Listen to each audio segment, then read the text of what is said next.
ഈ BDJS ഉണ്ടായി ആദ്യ കാലഘട്ടത്തിൽ ഉണ്ടായ നിയമസഭാ ഇലക്ഷനിൽ മാവേലിക്കര, കായംകുളം, കരുനാഗപ്പള്ളി നിയമസഭാ മണ്ഡലങ്ങളിൽ ഏകദേശം 19,000-ൽ പരം വോട്ട് ഇവിടെ എല്ലാം BDJSന് ലഭിച്ചിരുന്നു.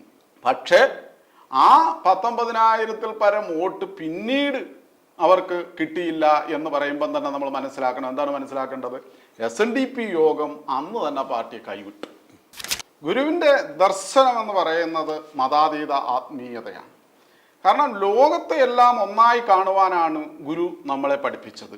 അവിടെ ജാതിയില്ല, മതമില്ല, ഭാഷയില്ല, വർഗമില്ല, വർണ്ണമില്ല. എല്ലാത്തിനും അതീതമായിട്ട് ഗുരു നമ്മളെ പഠിപ്പിച്ചത് അദ്വൈതമാണ്. അങ്ങനെ കേന്ദ്രത്തിൽ നിന്ന് SNDP യോഗത്തിന് ഈ പേരിൽ യാതൊരു വിധമായ ഗുണവും ഉണ്ടായിട്ടില്ല. ഗുണം ഉണ്ടായിട്ടുള്ളത് അച്ഛനും മകനും കുടുംബത്തിനും മാത്രമാണ്. BDJSന്റെയും BJPയുടെയും കൂട്ടുകെട്ടുകൊണ്ട് അല്ല BJPക്ക് ഇവിടെ ഉയർച്ച ഉണ്ടായിട്ടുള്ളത്. അത് കേന്ദ്ര സർക്കാരിൻ്റെ നയങ്ങളും മോദി പ്രഭാവവും കൊണ്ടാണ് ഇവിടെ BJPക്ക് എന്തെങ്കിലും നേട്ടം കേരളത്തിൽ ഉണ്ടായിട്ടുള്ളത്. അത് BDJSന്റെ കൂട്ടുകെട്ടുകൊണ്ട് അല്ല എന്ന് നമുക്ക് തർക്കമില്ലാതെ പറയാൻ കഴിയും. BDJSന്റെ പരാജയങ്ങളെക്കുറിച്ച് താങ്കൾ വ്യക്തമായി തന്നെ പറഞ്ഞു. BDJS പരാജയപ്പെട്ട കാര്യങ്ങൾ തുഷാർ വെള്ളാപ്പള്ളിയുടെ നേതൃത്വം ആയിക്കോട്ടെ, അല്ലെങ്കിൽ സ്വന്തം കാര്യം മാത്രം നോക്കുന്ന അവസ്ഥയായിക്കോട്ടെ, പക്ഷേ ഈ സമുദായത്തിന് വേണ്ടി ഒന്നും ചെയ്യാത്ത ഒരു പാർട്ടി, ഒരു പ്രസ്ഥാനം സമുദായത്തിൻ്റെ പേരിൽ വീണ്ടും ഊറ്റം കൊണ്ട് പത്രപ്രസ്താവനകളും ലേഖനങ്ങളുമൊക്കെ എഴുതി പ്രസിദ്ധീകരിക്കുമ്പോൾ ശരിക്കും വേദന തോന്നുന്നില്ലേ? ശരിക്കും വേദനാജനകമാണ്. കാരണം എന്താണെന്ന് വെച്ചാൽ ഈ BDJS എന്ന പാർട്ടിയെ കൊണ്ട് സമുദായത്തിന് യാതൊരു വിധമായ ഗുണവും ഇന്നേ കാലം വരെ ഉണ്ടായിട്ടില്ല. സമുദായം വളരെ പ്രതീക്ഷയോടുകൂടി നോക്കിക്കണ്ടു. കാരണം രാഷ്ട്രീയപരമായി സംഘടിക്കേണ്ടത് ഒരു ആവശ്യകതയായിരുന്നത് കൊണ്ട് സമുദായം അതിനെ വളരെ പ്രതീക്ഷയോടുകൂടി നോക്കിക്കണ്ടതാണ്.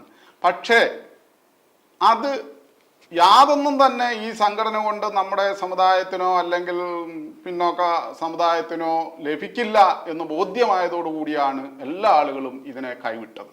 കാരണം അതിൻ്റെ ഒരു ഉദാഹരണമാണ് ഈ BDJS ഉണ്ടായി ആദ്യ കാലഘട്ടത്തിൽ ഉണ്ടായ നിയമസഭാ ഇലക്ഷനിൽ മാവേലിക്കര, കായംകുളം, കരുനാഗപ്പള്ളി നിയമസഭാ മണ്ഡലങ്ങളിൽ ഏകദേശം 19,000-ൽ പരം വോട്ട് ഇവിടെ എല്ലാം BDJSന് ലഭിച്ചിരുന്നു. ഈ 19,000 വോട്ടെന്ന് പറയുമ്പോൾ ഒരു മോശം വോട്ടല്ല. കാരണം എന്താന്ന് വെച്ചാൽ അത് ഏതൊരു പാർട്ടിയെയും തോൽപ്പിക്കുവാനോ ജയിപ്പിക്കുവാനോ കഴിയുന്ന തരത്തിലുള്ള ഒരു പാറ്റേണാണ്, വോട്ടിൻ പാറ്റേണാണ്. 19,000, 20,000 വോട്ട് പിടിക്കുക എന്ന് പറഞ്ഞാൽ അത് അടുത്ത പാർട്ടിയുടെ തോൽവിയും ചെയ്യോ ഉറപ്പാക്കുന്ന തരത്തിലേക്ക് വരാൻ പറ്റുമായിരുന്നു. പക്ഷെ അത് ആ ഒരു പ്രാവശ്യം മാത്രമേ അത്തരത്തിൽ ഇത് ചെയ്യുവാൻ ഈ BDJSന് കഴിഞ്ഞുള്ളൂ. കാരണം ഇപ്പോൾ ഈ ചോദിച്ചത് തന്നെയാണ് അതിൻ്റെ പ്രധാന കാരണം. ഇത് SNDP യോഗത്തിന് അന്ന് SNDP യോഗത്തിലുള്ള ആളുകൾ SNDP യോഗം ഇവർ അധികാരത്തിലേറിയപ്പം എങ്ങനെ നോക്കിക്കണ്ടോ അതേപോലെ തന്നെ BDJSനെ നോക്കിക്കണ്ടു എന്നുള്ളതിൻ്റെ ദൃഷ്ടാന്തമാണ് ഈ 19,000-ൽ പരം വോട്ടുകൾ ഈ 3 മണ്ഡലങ്ങളിലും മേടിച്ചത്. പക്ഷേ ആ 19,000-ൽ പരം വോട്ട് പിന്നീട് അവർക്ക് കിട്ടിയില്ല എന്ന് പറയുമ്പം തന്നെ നമ്മൾ മനസ്സിലാക്കണം. എന്താണ് മനസ്സിലാക്കേണ്ടത്? SNDP യോഗം അന്ന് തന്നെ പാർട്ടി കൈവിട്ടു. കാരണം SNDP യോഗത്തിൻ്റെ പ്രതീക്ഷ എപ്പോഴും നമ്മൾ ഒരു കാര്യം ചെയ്യുമ്പോൾ ആ സമുദായത്തിനെ പ്രതിനിധീകരിച്ച് വന്നിട്ട് അതിന് യാതൊന്നും ചെയ്യാതെ സ്വന്തം താല്പര്യം മാത്രം നടത്തിക്കൊണ്ടിരിക്കുകയാണെങ്കിൽ തീർച്ചയായിട്ടും അത് നമ്മളെ തിരിഞ്ഞുകുത്തും എന്നുള്ളത് നമ്മൾ ഈ കാര്യത്തിൽ നിന്ന് തന്നെ മനസ്സിലാക്കണം.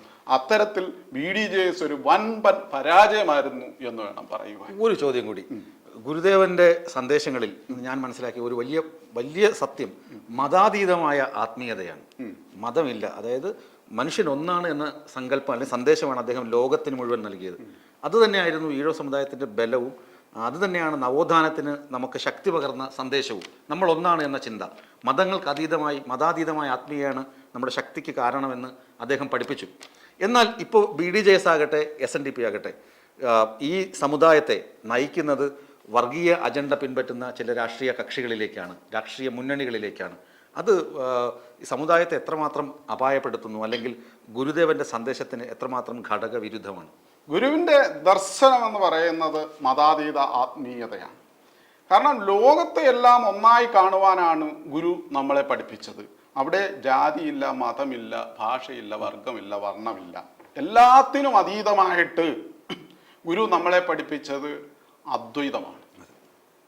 ആ അദ്വൈതത്തിൽ അടിയുറച്ചു നിന്നുകൊണ്ട് നമ്മൾ ഏക ലോക വീക്ഷണത്തിലൂടെ മുന്നോട്ട് പോകണം എന്നാണ് ഗുരു പഠിപ്പിച്ചത്. അവിടെ എല്ലാ ജീവജാലങ്ങളെയും ഒന്നായി കാണുവാനുള്ള ഒരു സൃഷ്ടി സ്നേഹമാണ് ഗുരു നമുക്ക് പറഞ്ഞു തന്നത്.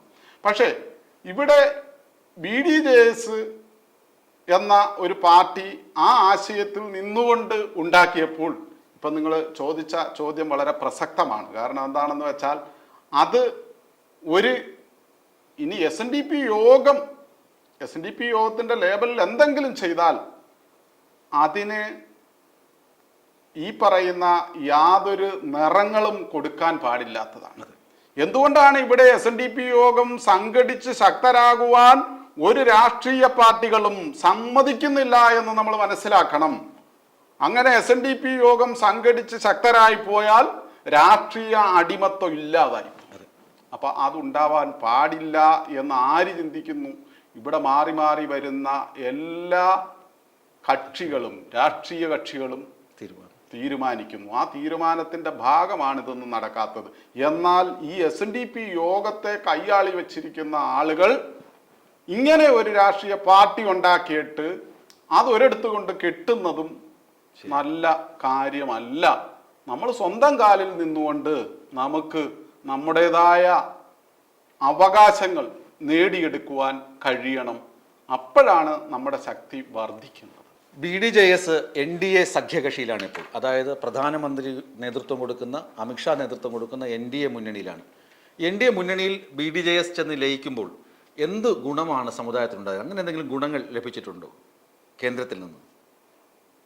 അങ്ങനെ കേന്ദ്രത്തിൽ നിന്ന് SNDP യോഗത്തിന് ഈ പേരിൽ യാതൊരു വിധമായ ഗുണവും ഉണ്ടായിട്ടില്ല. ഗുണം ഉണ്ടായിട്ടുള്ളത് അച്ഛനും മകനും കുടുംബത്തിനും മാത്രമാണ്. BDJSന്റെയും BJPയുടെയും കൂട്ടുകെട്ടുകൊണ്ട് അല്ല BJPക്ക് ഇവിടെ ഉയർച്ച ഉണ്ടായിട്ടുള്ളത്. അത് കേന്ദ്ര സർക്കാരിൻ്റെ നയങ്ങളും മോദി പ്രഭാവവും കൊണ്ടാണ് ഇവിടെ BJPക്ക് എന്തെങ്കിലും നേട്ടം കേരളത്തിൽ ഉണ്ടായിട്ടുള്ളത്. അത് BDJSന്റെ കൂട്ടുകെട്ടുകൊണ്ട് അല്ല എന്ന് നമുക്ക് തർക്കമില്ലാതെ പറയാൻ കഴിയും. മികച്ച ഒരു നേതൃത്വം ഇല്ലായ്മയാണ്, അല്ലെങ്കിൽ നേതൃത്വം ഇല്ലാത്തതാണ് സമുദായം നേരിടുന്ന ഏറ്റവും വലിയ പ്രതിസന്ധിയാണെന്ന് അരിയാഹാരം കഴിക്കുന്ന എല്ലാവർക്കും അറിയാം. ഗുരുദേവന്റെ സംഘടിച്ച് ശക്തരാവുക എന്ന ആശയം പിൻപറ്റുന്ന ഒരു വളരെ മികവുറ്റ ഒരു നേതൃഗുണം അല്ലെങ്കിൽ നേതാവ് SNDP യോഗത്തിന് ലഭിക്കുകയാണെങ്കിൽ ഈ യോഗത്തിന്റെ ഭാവി തന്നെ മാറില്ലേ? തീർച്ചയായിട്ടും. സമുദായം രാഷ്ട്രീയപരമായി സംഘടിക്കേണ്ട കാലം അതിക്രമിച്ചിരിക്കുകയാണ്. അത് നമുക്ക് ഇതര സമുദായങ്ങളെ നോക്കിക്കാണുമ്പോൾ മനസ്സിലാവും. ഞാൻ നേരത്തെ അത് സൂചിപ്പിച്ചു കഴിഞ്ഞ കാര്യമാണ്. എങ്കിൽ തന്നെയും ഇതര സമുദായങ്ങളെ നോക്കിക്കാണുമ്പോൾ നമുക്ക് അത്തരത്തിലുള്ള സംഘടിക്കേണ്ട ആവശ്യകത എന്താണെന്ന് മനസ്സിലാവും.